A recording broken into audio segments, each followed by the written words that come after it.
Right now, you are exactly where you're supposed to be. This story has everything. Quiet pain, slow discovery, and a truth that took years to surface. If you are new here, welcome to the Karma Diaries by Uncle Sammy, where every story is real, every consequence is earned, and the Karma Diaries never lies. Before we begin, hit that like button, share this video with someone who needs to hear it, and subscribe so you never miss another story like this one. Now sit down, because this one is going to stay with you. The morning Vivian handed me divorce papers, it was raining in Houston. Not a dramatic storm, just that slow, gray drizzle that settles into the third ward and makes everything feel heavier than it already is. She was wearing the burgundy blazer she saved for client presentations, and she had her overnight bag by the door. Behind her stood Raymond Okafor, her supervisor and regional director at Meridian Supply Partners, in a suit that cost more than our first month's rent and a watch that caught the light every time he shifted his weight. He stood in my doorway like he owned it. He had no idea how wrong that assumption was. My name is Wendell Fontaine. I was 41 years old that Wednesday morning, and I had spent the last 9 years building something from absolutely nothing, a logistics infrastructure company called Crestline Partners that moved freight contracts, warehousing agreements, and distribution deals across Texas, Louisiana, and Mississippi. I had built it quietly, the way I do everything. No press releases, no LinkedIn announcements, no profile in the Houston Business Journal. The people who needed to know my name knew it. Everyone else knew me as a man who drove a 6-year-old pickup and coached youth football on Saturday mornings. Vivian and I had met at a fundraiser in Midtown Houston 8 years before that rainy Wednesday. She was finishing her MBA at the University of Houston, confident in a way that felt earned rather than performed. I liked that about her immediately. She had a laugh that started low and built slow, and she asked questions that actually required answers. We dated for 14 months before I proposed at a small restaurant on Westheimer Road that neither of us could afford at the time. I paid for dinner with a card I had to check the balance on first. She thought that was funny. So, did I. What Vivian never fully understood, what I never pressed to understand, was that the man who checked his card balance at that Westheimer dinner table had already signed his first major freight contract 6 weeks earlier. Crestline was 11 months old.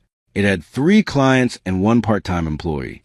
But the direction it was heading was already clear to everyone sitting inside the meetings I was building quietly in the converted spare bedroom of our rental house on Wentworth Street, with a laptop and a legal pad, and a cell phone that rang at hours that required explanations. I kept brief. I kept things separate by design. Not deception, design. My father, a man who spent 30 years driving routes for a distribution company in Beaumont, always said that the people who talked loudest about money were the ones who had the least relationship with it. He meant that real work happened quietly, and real results spoke without needing announcements. I took that into every business decision I made. Crestline grew without fanfare. The contracts got larger. The staff grew. The revenue climbed. And I came home each evening and washed dishes and asked Vivian about her day and said nothing dramatic about my own. By our 4th year of marriage, Vivian had moved into regional account management at Meridian Supply Partners, a mid-sized logistics firm with offices in the Galleria district. She was good to work, genuinely good, and her salary reflected it. She talked about Raymond Okafor first as a supervisor, then as a mentor, then in a way that stopped including context. His name appeared in her sentences the way familiar furniture appears in a room. Always there, no longer needing explanation. I noticed that shift in January. She had been at Meridian for 3 years by then. I said nothing. I kept watching. The receipt appeared on a Tuesday evening in late February. I was moving grocery bags from the counter to the pantry shelf when it fell from the inside pocket of Vivian's rain jacket, which she had draped over the kitchen chair. Small, white, folded in half. I unfolded it without thinking. The Monarch Grill, a restaurant on Post Oak Boulevard I had never been to with her. Table for 2. A Tuesday. 3 weeks back, the same Tuesday she told me she had stayed late for a regional budget review. I held the receipt for a moment. Then I folded it back the same way and set it on the counter beside her keys. She walked into the kitchen 20 minutes later, saw it there, and picked it up without a word and tucked it into her jacket pocket. She said nothing about it. I said nothing either. But something settled in me that evening. Not anger exactly, more like the feeling of a picture finally coming into focus after you've been holding it too close to see clearly. I did not confront her. I had learned a long time ago that confrontation without complete information was just noise, and noise never helped anyone think clearly. I needed to think clearly. I had a company that required it. The calendar on our shared tablet had been Vivian's system, created 2 years into the marriage for practical reasons. Shared grocery lists, appointment reminders, travel confirmations. I still had access to her portion of it, a fact I suspected she had stopped thinking about. I went back 4 months that Thursday night after she fell asleep. I was not looking for drama. I was looking for a pattern. Patterns are honest in a way that people are not always able to be. They do not decide how much to reveal. They just repeat themselves until someone patient enough pays attention. I found 6 calendar entries marked client offsite or regional review, all falling on Tuesday evenings, all running past 8 o'clock, all followed by Vivian arriving home before 10. Calm, steady, the particular kind of calm that takes preparation. I cross-referenced those dates with my own memory, which had always been precise in the way that people who grew up managing scarcity tend to develop. For those 6 Tuesdays, Vivian had come home lighter than usual. Not happy specifically. Lighter. The way someone moves when they have been somewhere that made them feel chosen. I called Terrence Baylor the following Monday. Terrence had been my attorney since Crestline's second year of operation, a compact man in his late 40s who had the rare combination of being thorough in his analysis and economical with his words. We had been friends since we were 19 years old, sharing a cramped apartment on Alameda Road and surviving on ambition and bad coffee. He listened to everything I said without interrupting, which was one of the reasons I trusted him above almost anyone. When I finished, he wrapped both hands around his coffee cup and looked at me across the table. "You want to verify before you move," he said. It was not a question. "Yes," I said. He nodded slowly. "I know someone." The someone was Claudette Sims, a licensed private investigator out of Sugar Land with 17 years of experience and a reputation for financial documentation. So Clean had survived 3 separate federal proceedings. I met with her the following Wednesday at a diner on South Main Street. She was already seated when I arrived, a tall woman in her early 50s with short natural hair and reading glasses she took off before she spoke, the way people do when they want you to know they are paying full attention. I gave Claudette 4 weeks and a specific directive. Full picture, all of it, nothing edited for my comfort. She wrote 1 line in her notebook and looked up, understood. I drove home that afternoon and made dinner, shrimp and rice, something I had been cooking since my 20s. Vivian came in at 7:15 and sat across from me and talked about a difficult client call, a colleague who irritated her, a meeting that dragged on. Her details were specific and confident, the kind of details that come from rehearsal rather than recollection. I passed her water. I listened. I said exactly as much as the moment called for. For weeks became the longest stretch of ordinary I had experienced in years. I went to work. I coached football on Saturday mornings at the community center on Cullen Boulevard. The same 12 and 13-year-olds who argued about everything and worked hard when the moment demanded it. I had dinner with my mother on Sunday evenings at her house on Sunnyside, the same house where I'd grown up, the same kitchen where she had cooked through every difficult season of our lives with steadiness I had always tried to carry forward. I came home each night and did what the house required and said nothing that was not yet ready to be said. Claudette sent her first progress note at the end of week 2. Factual, not editorializing, the way a good professional delivers difficult information, the same way a doctor reads results without performing the weight of them. I read each update at my desk in converted home office on Wentworth Street with the door closed and filed them in a folder I kept in the locked bottom drawer of my filing cabinet. The picture was filling in. It was not the picture I had hoped for. I kept looking anyway. Because the truth is that not looking does not make it smaller. It only makes you less prepared. The call with my operations director, Felicia Huang, had been on the calendar for 2 weeks. Quarterly review, vendor contract renewals, a regional expansion discussion for the Mississippi corridor that had been building for several months. Felicia was thorough and unhurried. 50 minutes in, I heard the front door of the house open. I glanced at the clock. 3:47 on a Thursday afternoon. Vivian was not supposed to be home until after 6:30. I heard 2 sets of footsteps in the entryway. Then a second voice, deep and deliberate. The voice of a man who had decided before arriving that the situation already belonged to him. "Felicia," I said, keeping my voice level. "Let me call you back in a few minutes. Something has come up." I ended the call. I set my phone face up on the desk. I turned my chair toward the office door and waited. The footsteps stopped outside. Then Vivian appeared in the doorway. She was dressed carefully. The burgundy blazer, heels, hair done, posture held the way someone holds it when they have practiced a moment in advance. She was carrying a manila envelope in both hands. Her fingers were pressed flat against it, which is what people do when they need to feel something solid beneath them. Behind her stood Raymond Okafor. I had seen photographs of him through Claudette's work, but photographs do not carry the particular quality of someone's physical presence in space. He was well-built, mid-50s, with the kind of groomed confidence that comes from years of being the most decorated person in every room he entered. He looked around my home office once, the quick inventory look of a man deciding what something is worth, and then settled his eyes somewhere slightly above my head. He did not introduce himself. He had decided that was not necessary. Vivian stepped forward and placed the envelope on my desk. "Wendell," her voice was steady, "I need you to hear me out." I did not reach for the envelope. I looked at her. "I have been unhappy for a long time," she said. "I know you have sensed it. We stopped reaching for each other somewhere in year 4, and I kept hoping the distance would close on its own. It did not." She paused and took a slow breath. "I have found something I cannot walk away from, and I am done pretending I can live without it." She glanced back at Raymond briefly. He lifted his chin a fraction higher. I picked up the envelope.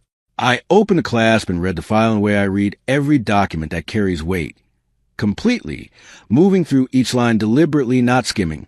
I set it back on the desk. I looked at Raymond Okafor. "Raymond Okafor," I said, "Regional Director, Meridian Supply Partners." Something moved behind his eyes. A small recalibration, the kind that happens when a situation does not match the version a person prepared for. "You know who I am?" he said. His voice was even, but the question carried something underneath it. "I know exactly who you are," I said. I opened the bottom drawer of my desk. I took out a single document and set it flat on the desk surface between us. It was a contract summary, a master services agreement between Meridian Supply Partners and Crestline Partners, LLC, dated 14 months earlier. Crestline was Meridian's largest freight routing contractor in the Gulf Coast region. The document had 2 signature lines at the bottom. One was Raymond Okafor's. The other was mine. Vivian's eyes moved from the document to my face, and then back again. She had worked at Meridian for 4 years and never once asked who owned the company that held their largest contract. I turned my laptop around. The Crestline Partners executive dashboard filled the screen. Revenue lines, contract portfolios, subsidiary operations, regional breakdowns across 3 states. My name sat at the top of the authorization chain. Wendell D. Fontaine, Chief Executive Officer. Crestline Partners, LLC. The full operational structure branched beneath it. Every department, every reporting line, every contract, including the 14-month agreement that accounted for 31% of Meridian's regional freight volume. Raymond Okafor went very still. The chin came down. The easy posture in my doorway reorganized itself into something that understood, suddenly and completely, what his position actually was. I picked up my phone and called Felicia. "I need you to pull the Meridian contract file," I said, "and the loop is legal by the end of the day." I ended the call. I looked at Raymond. "You work with my company," I said. "Every contract your region has run through Crestline for the past 14 months runs through my authorization chain." I kept my voice flat, not cold, just precise. "That relationship will require review." I looked at Vivian. "My attorney will contact yours." I stood up. I picked up my keys from a corner of the desk. I walked past both of them, through my own hallway, and out the front door without looking back. The drive to Terrence's office took 26 minutes. I did not go home first. There was nothing at the house on Wentworth Street I needed tonight, and the idea of walking back through the entryway where Vivian had stood with another man felt like something I was not willing to do in the next several hours. I drove the way I always drove, both hands steady, speed limit, radio off. Terrence lived and worked in Pearland, in a brick building with wide windows and interior lights that stayed on past 10 most evenings, because he was that kind of attorney, the kind who always had something left to review. He opened the door before I knocked. That was Terrence. He had already put coffee on. We sat in his back office with Claudette's completed report between us on the desk, the final file she had sent at 7:12 that evening. 41 pages. I had printed it at a FedEx on Westheimer on the way over. Walk me through it, Terrence said. 27 months, I said. He was quiet for a beat. She told me it was recent. Terrence turned the first page of the report. Knox traces the first confirmed contact back 27 months, I said. For months after she joined Meridian. Terrence read without rushing.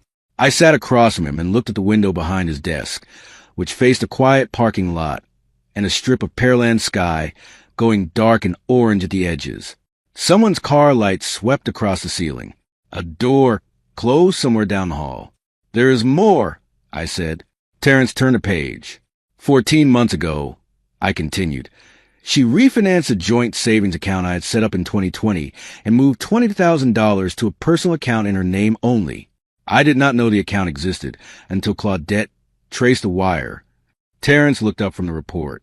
She also moved $11,000 through a home improvement billing cycle. I said, the contractor who did the bathroom renovation last spring inflated invoices. The excess was redirected to the same account. I set my coffee down. I paid every invoice without question. Terrence set the report flat on the desk and sat back in his chair. He looked at me the way a person looks when they are measuring what the other person can carry. Not with pity, with attention. I was carrying it fine. That was clear, but the weight was present. It showed in the particular stillness of a man who has decided that moving carelessly right now would cost him something he was not willing to lose. She was not falling out of love, I said, not to Terrence specifically, just out loud, the way a thought becomes real once it leaves your mouth.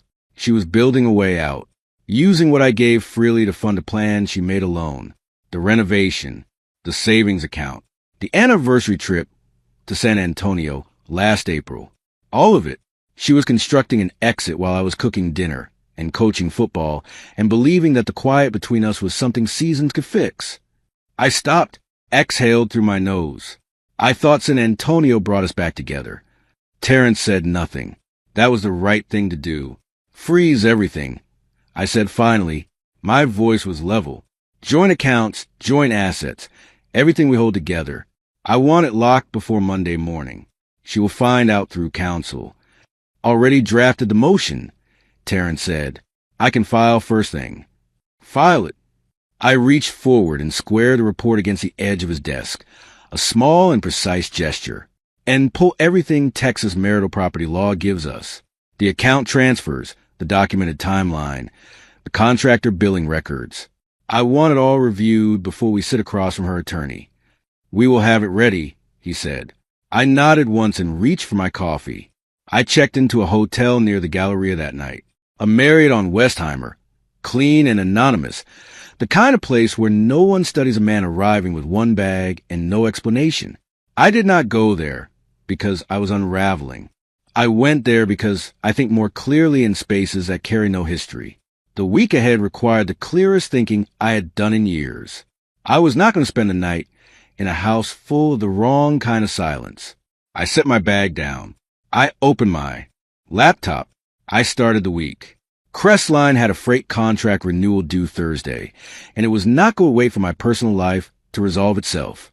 Monday morning, I pulled into the Crestline Partners lot on Alameda Genoa Road at 7:20. I drove the 6-year-old pickup. I parked in the spot near the stairwell entrance that had no nameplate, no sign, just a number stenciled in old paint that everyone on staff understood without being told. I took the stairs. By the time I reached the second floor, some had already moved to the building the way things move through a building when a shift has happened. Not through announcement, not through email, but through the small and invisible signals that people who pay attention learn to read. The receptionist straightened when she saw me. Two managers near the copy area found somewhere else to be. Felicia was already in the conference room. Binders at the center of the table. The projection system loaded. Coffee arranged. When I walked in, she held my gaze for exactly one additional second before she said, "Everyone is on their way up." Felicia had been with Crestline for 6 years. She had watched me build it from 11 employees to 43. She knew, better than almost anyone, the difference between the version of me that managed operations and the version that had made a decision. Today, the decision had already been made. She did not ask what it was. She poured me coffee and positioned herself at the table and waited for me to begin. The Meridian contract review was not punitive. I want to be clear about that because the distinction mattered to me then, and it matters to me now. Crestline had a legitimate business relationship with Meridian supply partners that predated Vivian's employment there and had been built on performance, pricing, and delivery records that stood on their own. What needed review was the structural conflict created by the circumstances now documented in Claudette's 41-page report. I directed legal to begin a formal conflict of interest assessment. I directed operations to prepare contingency routing should the Meridian contract require renegotiation. I handled it as I handled everything. Systematically, without theater, Raymond Okafor's name surfaced in the conflict assessment within 72 hours in a way that had nothing to do with Vivian. Felicia flagged it first. Over the previous 11 months, Raymond had been quietly steering Meridian's executive team toward a contract renegotiation with Crestline that would have reduced our rate structure by 18%, significantly below market, while simultaneously positioning his brother-in-law's carrier company as a supplemental vendor at above market rates. The documentation was in Meridian's own internal communications, which their board subsequently reviewed at our request. That had nothing to do with my marriage. That was simply business protecting itself. Vivian called my phone 11 times between Thursday afternoon and Sunday evening. I did not answer. Not from cruelty, from precision. I had nothing to say to her through a phone call that my attorney had not already begun saying through proper channels. She left 3 voicemails. I listened to none of them. Terrence called me Sunday evening to confirm the filing was complete and the asset freeze was in place. Her counsel received notice this afternoon, he said. I thanked him and got off the phone.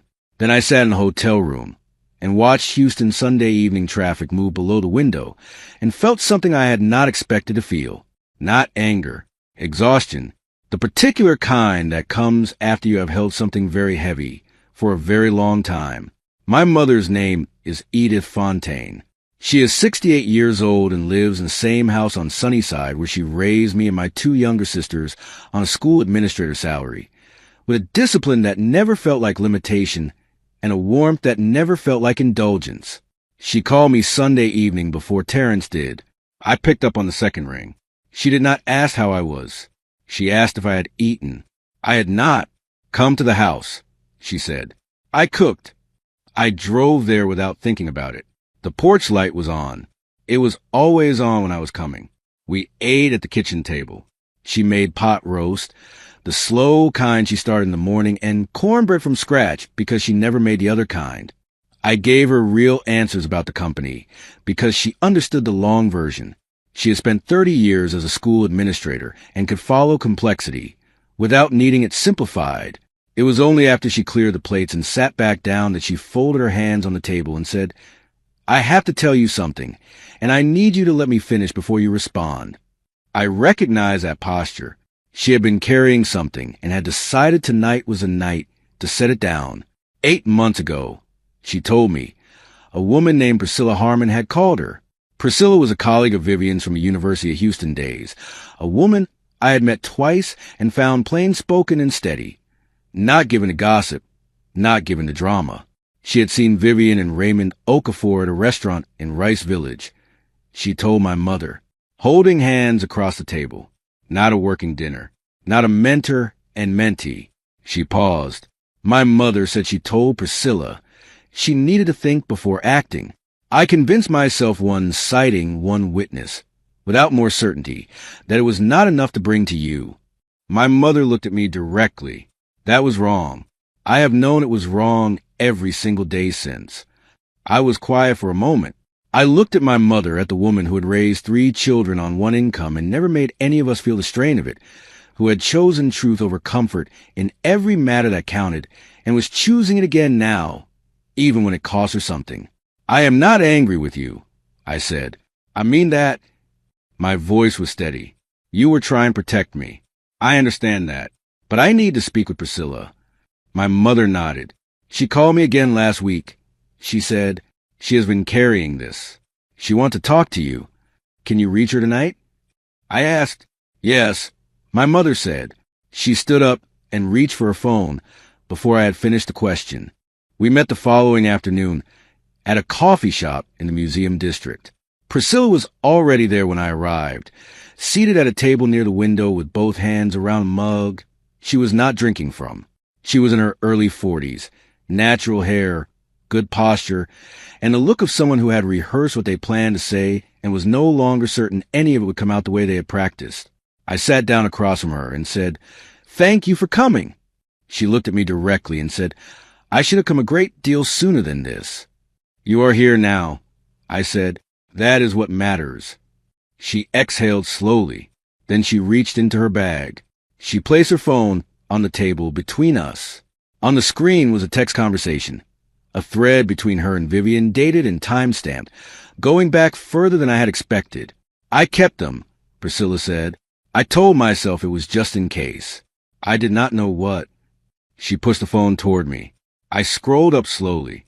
The messages started 29 months ago, 2 months before the San Antonio trip I had planned and paid for, the trip I had genuinely believed had brought us back to each other.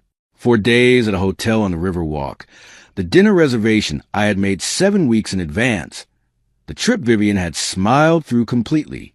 The messages told a different story entirely. I read without expression. I scrolled carefully, reading every line, noting every date.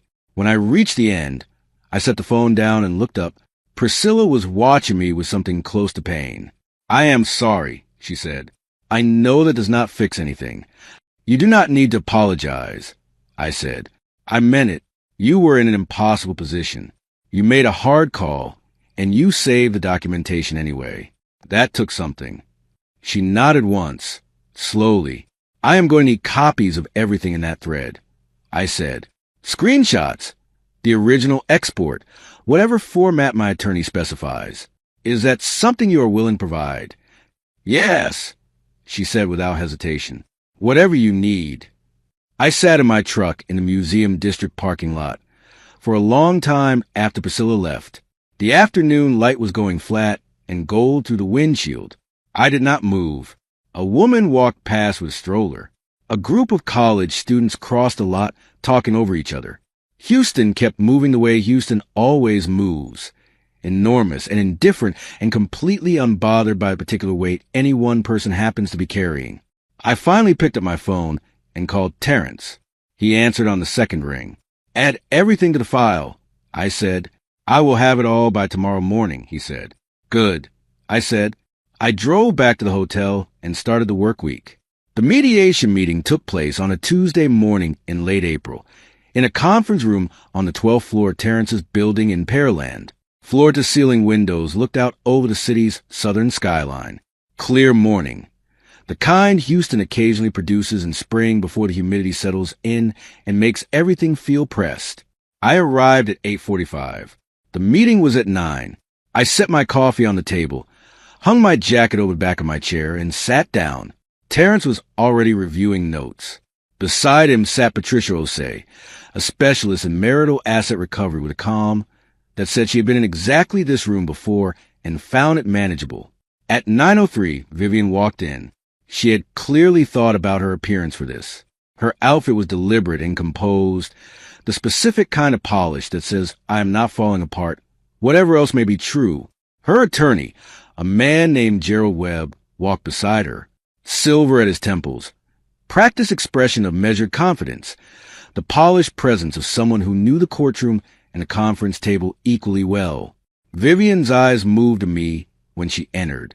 I let my own stay on the table in front of me for a half-second longer before I looked up, unhurried, completely calm. I gave her nothing, not coldness and not warmth. just presence. She sat down across from me. Gerald Webb opened professionally. He framed Vivian's position carefully. 8 years of marriage, substantial contributions to the household, emotional labor, career development made possible through a stable home environment. He mentioned the house on Wentworth Street. He mentioned personal property. He built a picture of a woman who had quietly grown apart from her husband and deserved an equitable resolution. I listened without interruption. Patricia listened without expression. When Webb finished, Terrence said evenly, "Thank you, Gerald." He opened the binder in front of him. "We have materials we would like to walk through." Patricia slid a copy across the table to Webb. A second copy went in front of Vivian. "The relationship began 29 months ago," Terrence said. His voice was even and factual. "Not recently. Not after a period of documented unhappiness. 29 months ago." He turned to the first tab. "We have hotel records across 11 separate dates, a private investigative report with corroborating documentation, and a text archive from a third-party witness, a longtime friend of Mrs. Fontaine's, establishing both the timeline and the nature of the relationship." Vivian's hand moved to the edge of the binder. She did not open it. Webb's expression had not changed, but something underneath it had shifted. A small recalibration, visible only if you were looking for it. Patricia turned to the second tab. "The joint savings account established by Mr. Fontaine in 2020, $20,000 contributed entirely by him, was liquidated 14 months ago and transferred to a personal account in Mrs. Fontaine's name without Mr. Fontaine's knowledge or consent." She moved to the third tab. "An additional $11,000 was redirected through contractor billing into the same account over a 5-month period." She set her pen down. "We are treating both transfers as fraudulent dissipation of community property under Texas Family Code." The room was quiet. Gerald Webb started to speak. I looked at Vivian and spoke first. "I want to say something directly to you," I said, "not through attorneys."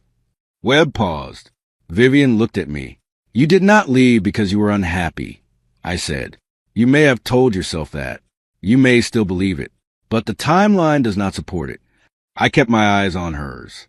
"You made a decision 29 months ago, and while you were making that decision, I was renovating the bathroom you asked for, planning an anniversary trip I believed in, and putting money into an account I thought we were building together. I did not blink. You used what I gave freely to construct a way out, and you let me believe in something that was already over." Vivian's jaw was tight. She said nothing. "I am not saying this from anger," I continued. "I am saying it because it is true, and because some part of you has been counting on me being too hurt to be exact." I sat back slightly. "I am exact." Terrence nodded to Patricia. She opened a fourth tab and slid a single page across the table. It was the current Crestline Partners valuation, audited and certified. Below it, a summary of my personal asset portfolio, real estate holdings in 3 Houston neighborhoods, investment positions, equity and subsidiary operations. The number at the top of the page was not what Vivian had prepared for, not even close. She had spent 8 years beside me. She had decided I was a ceiling. She had built her plan around that decision. The plan was now a document on a table, and the document told a story she had never once thought to ask about. Her composure, which had been engineered and carried all the way through the door, came apart quietly, not dramatically. It was the look of a person who has finished a calculation and does not like the answer. Beside her, Gerald Webb was quiet for several seconds. He looked at his client. Then he looked at me. "We will need a few minutes," he said. "Take 5, I said. I stood, walked to the credenza against the wall where coffee was set up, and poured a cup. I looked out the window at the city below. Behind me, I heard the door close. When they came back in, Webb sat down with the look of a man who had spent 5 minutes delivering information his client had not wanted to receive. Vivian sat beside him. She was looking at the center of the table. Webb folded his hands. "My client," he said carefully, "would like to understand what is being offered." I sat back down and nodded to Terrence. Terrence opened the final tab. The settlement terms were clear, measured, and generous enough to be fair by any reasonable legal standard. They were also a significant distance from the life Vivian had imagined on the other side of this table. She signed on Thursday afternoon. Webb told Terrence later. It was the quietest signing he had managed in years. Vivian did not speak. She picked up the pen, wrote her name, set the pen down, and looked out the window at the Houston skyline. Webb mentioned this not to be cruel, but because attorneys sometimes tell each other these things, in the way of people who have watched too many clients arrive at tables they built for themselves. Terrence called me 20 minutes after the signing was complete.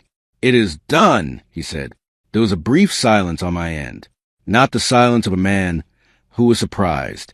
The silence of a man who had been waiting for a door to close and was simply listening to the sound of it. 6 months after the decree was finalized, I sat on the porch of a house in Riverside Terrace with a mug of coffee and nowhere to be for the next hour. The house was a craftsman-style build on a tree-lined block with old oaks that had grown wide enough to arch over the street from both sides. I had walked through it once with a real estate agent and knew within the first 10 minutes.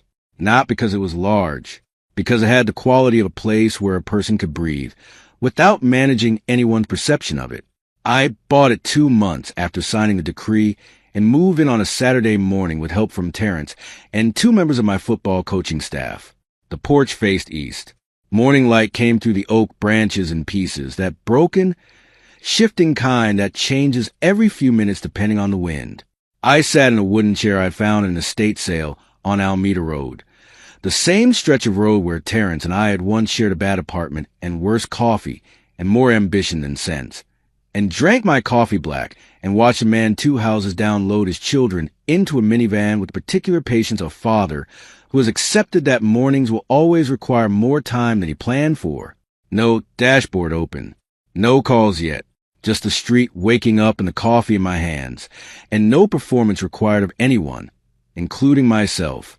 Crestline closed its largest acquisition in company history the following October. A regional competitor out of Baton Rouge. 61 employees and a fleet that covered for Louisiana parishes and 2 Mississippi counties. The deal had been in negotiation for 5 months. It added infrastructure that would take Felicia's operations team the better part of 18 months to fully integrate. I marked it the way I marked most things, precisely during the work, then with genuine presence when the work was done. The celebration dinner was at a restaurant in Midtown, a private room, 8 people, core executive staff, Terrence, Felicia, no speeches prepared, no slide presentation. Just a good meal and people who had earned the evening together. Felicia stood up somewhere between the main course and dessert and raised her glass. 11 years of watching Wendell make every single one of us look smarter than we actually are, she said, and to the next 11. The table laughed. I shook my head and laughed with them.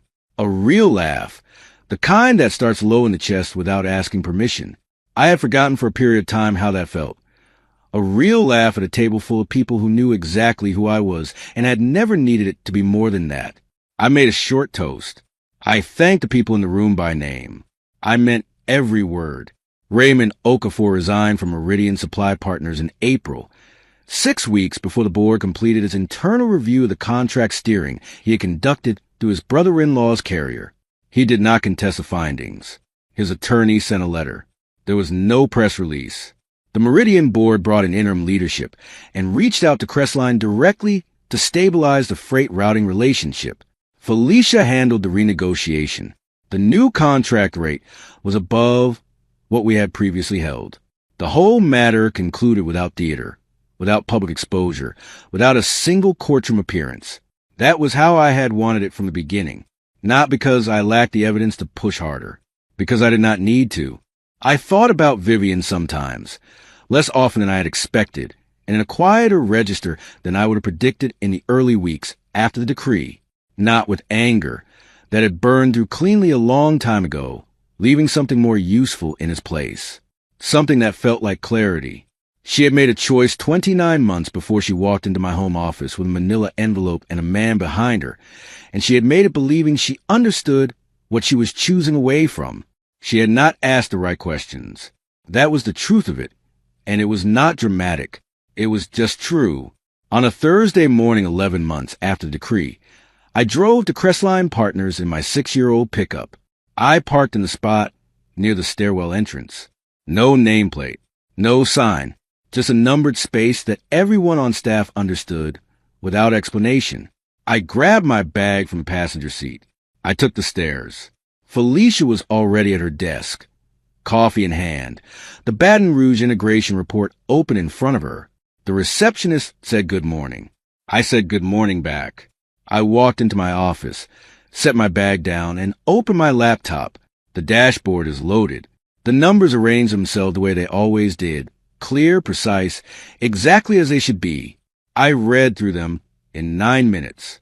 Then I closed the laptop and made a second cup of coffee and started the week.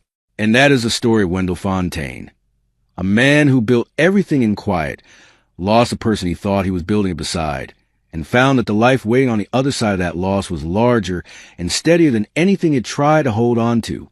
If this story moved you, do not keep it to yourself. Hit that like button right now. Share this video with someone who needs to hear it today, and subscribe to the Karma Diaries by Uncle Sammy, so you never miss another story like this one. The Karma Diaries never lies. We will see you in the next one.